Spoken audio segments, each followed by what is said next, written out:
Hey, salut, c'est Ariane des Croquantes. Souvent, quand on se retrouve en atelier, en formation, voilà, quand je vous rencontre, vous me posez la question, mais qu'est-ce qui fait que t'en es arrivé là? Ça a été quoi le déclic pour toi de passer à l'alimentation vivante, de passer au cru, etc. Et du coup, ma réponse est la suivante. En fait, j'ai toujours eu une espèce de sensibilité, grâce à mes parents notamment, à manger assez bio, à faire attention à mon alimentation. Il y a une bonne dizaine d'années maintenant, voire plus peut-être, je suis devenue sans gluten grâce à mon père qui m'a dit « Tiens, j'ai de l'inflammation là, je vais tester le sans gluten, tu veux pas le faire avec moi ?» Je lui ai dit « Ok, je vais tester, on verra bien. » Et puis au fur et à mesure, je suis devenue végétarienne, cette fois-ci grâce à mon compagnon qui, en revenant d'un long séjour en Espagne, m'a dit « J'en peux plus de manger de la viande ». Donc c'est lui vraiment qui m'a dit « Ok, on fait une pause ». Et cette pause ne s'est jamais arrêtée. Bon, je mangeais quasiment plus de viande, mais ça s'est vraiment complètement arrêté. Et à un moment donné, je me suis retrouvée quand même, à mes 25 ans, à me dire « Mais c'est pas possible, il y a un problème ». À 25 ans, tout le monde te dit que tu devrais être au sommet de ta vie, avec énormément d'énergie, etc. Et puis, moi, c'était pas du tout ça. J'avais des migraines, j'avais des insomnies, j'avais tout le temps soif. J'avais une soif, mais insatiable. Il fallait que je boive, que je boive, que je boive. J'ai toujours eu la peau grasse, plutôt à tendance boutonneuse. J'avais des gros problèmes de transit, un transit quasiment réduit à néant. Je pouvais passer la semaine en allant aux toilettes une fois par semaine, ou 2 fois maximum. Donc ça, c'était vraiment un gros problème, voilà, sans parler de tout ce qui est autour, les gaz, les ballonnements, voilà, tu vois le tableau. Et puis je me dis à un moment, mais c'est pas possible quoi.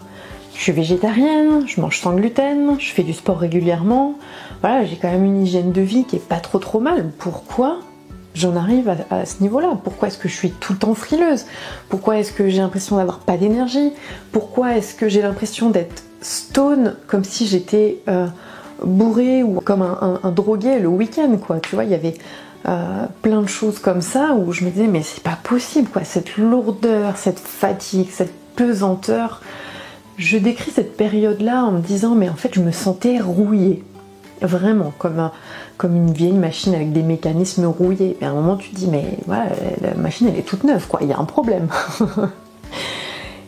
Et du coup, comme je suis quelqu'un de très curieux et que j'adore faire des recherches et que j'adore aller plus loin que ce que tout le monde dit, etc., remettre les choses en question, je suis allée faire mes petites recherches à mon endroit préféré, sur Internet. Et sur Internet, je suis tombée sur une certaine vidéo de notre Irène nationale qui disait comme ça que pour être vivant, il fallait manger vivant. Et là je me suis dit, mais c'est d'une évidence telle, j'étais vexée, mais je me sentais vexée envers moi-même de ne pas y avoir pensé avant, tellement c'était l'évidence même. Et du coup, un peu du jour au lendemain, je me suis mis à changer plein de choses dans ma vie. Et à prendre conscience aussi, tu vois. J'ai fait une liste, un jour je me suis amusée à faire ça, en suivant les vidéos de notre Thierry National. J'ai fait une liste de tous les symptômes que j'avais déjà ressentis, ou que je ressentais en ce moment, donc que j'avais déjà ressenti dans ma vie au moins une fois. J'en étais arrivée à une centaine de symptômes.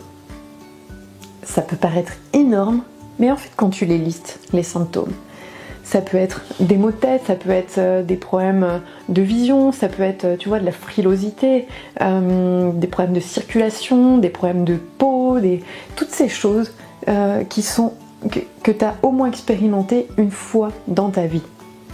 Et j'étais arrivée à une centaine de symptômes. Et je pense que si tu faisais l'exercice, tu en aurais au moins autant que moi, d'accord? Donc j'ai jamais eu une maladie grave, j'ai jamais eu une maladie chronique véritablement handicapante, mais tout un tas de choses qui m'empêchaient de fonctionner véritablement bien au quotidien. Donc j'ai changé. Et j'ai commencé à manger plus de cru, je me suis vite acheté un extracteur de jus, j'ai commencé à me faire des jus quotidiennement, j'y suis allée un petit peu à fond, peut-être un peu trop. Je recommande pas ça à mes clients, à ma communauté en ce moment. Je dirais plutôt d'y aller petit à petit. J'y suis allée un petit peu à fond par rapport à ma physiologie, c'est pas forcément ce qui est recommandé, mais c'est pas grave, je m'en suis plutôt bien sortie au final. Et voilà, j'ai testé plein de choses. Je me suis mise à jeûner, à faire des purges, vraiment en conscience. J'ai fait attention, j'ai étudié la chose. Je me suis pas lancée dans un truc complètement à l'arrache en me disant il a dit de faire ça, elle a dit de faire ça, donc je vais le faire, d'accord? C'est vraiment, j'ai besoin de tester, j'ai besoin de me faire mon avis pour voir si c'est quelque chose qui peut me convenir.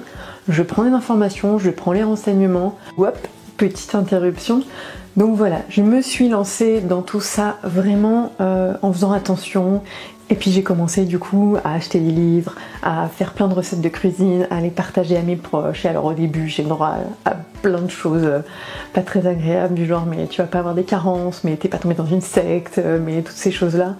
Et aujourd'hui, à l'heure actuelle, donc ça fait 8 ans que je mange végétarien cru, j'ai une énergie plus grande que celle que j'avais quand j'étais enfant, si tu veux. Tu vois, quand t'es enfant, généralement, un enfant, il a plein de vitalité, il a jamais froid, il a une énergie de fou, il est tout le temps bien, etc. Et je suis persuadée qu'aujourd'hui, j'ai une plus grande énergie que quand j'étais enfant.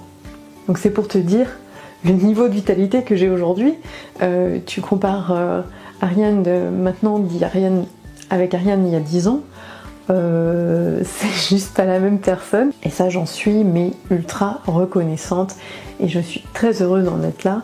Et voilà, parfois on n'y est pas toujours à 100%, mais je pense jamais à 100%, j'y suis au mieux à 99%, puis parfois ça peut descendre à 70-80%, mais on y revient toujours, parce que c'est ça qui fait que je me sens le mieux, que j'ai le plus d'énergie, etc.